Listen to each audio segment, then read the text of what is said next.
Barchaga salom do'stlar, sizlar men sport жаңалыктар videoni басамас burun arnaga tirkelib videoga like basууду unutpаңыздар. Ең соңғы жаңалыктар тек қана bizde болады.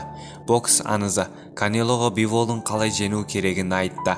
Әйгілі Роберто Дюре мексикалық Саул Канело Алварес пен ресейлік Дмитрий Бивол айқасына қатысты ойын айтты деп жазады.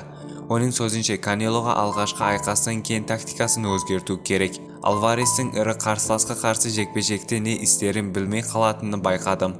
Алайда қателігін түзуге болады. Сол кезде түзету керек еді. Ол үшін Саул көкірегін мәнізін қою керек. Мексикалықтың бапкерімен сөйлесіп, оған салмақ ауыр спарринг қарсыласпен жұдырықтасу керектігін айтар едім. Мысалы кезінде мені жеңген боксшы енді ешқашан мені мықты болмайды деген уранмен жүретінмін.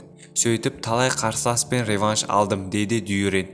Еске салайық, Канело мен Бивол биылғы жылдың мамыр айында қолғап түйістіріп 12 раундтың қорытындысы бойынша Дмитрий жеңіске жеткен еді. 17 нокауты бар әлем чемпионы Алимханұлы мен жекпе-жекке келісті. Орта салмақтағы Жанибек Алимханұлы WBO титулы сәтті қорғағаннан кейін өзге чемпиондарды айқасқа шақырды деп хабарлайды. Өзге чемпиондардың барлығы менің 12 раундтық өткізгенімді көрді және естіді. Енді олар менің қашқын қоятын шығар. Бұрын олар нокаутқа түсіп қаламын деп қорқса, енді нокаут жеңілеріне үміт пайда болды.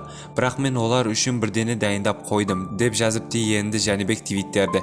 WBS уақытша чемпионы доминикалық Карлос Адамес қазақ боксшының ұсынысын қабыл алды. Мен дайынмын. Алайда бұл айқас бірінші фактор бөгет. Біріншіден боксшылар бір-бірін бәсекелес промоутерлердің қол астында. Эл Хайомының PBS компаниясы және Боб Арумның Top Rank компаниясы және түрлі платформада Showstream және есепін. Екіншіден WBS Купологта Мексикада өткізген 60-шы конференцияда Адамес ұйымы чемпион Джермар Чарломен жекпе-жек ұйымдастыруға кепіл берді. Сіздермен спорт жаңалықтары болды. Арнаға тіркеліп видеоға лайк басуды ұмытпаңыздар. Ең соңғы жаңалықтар тек қана бізде болады.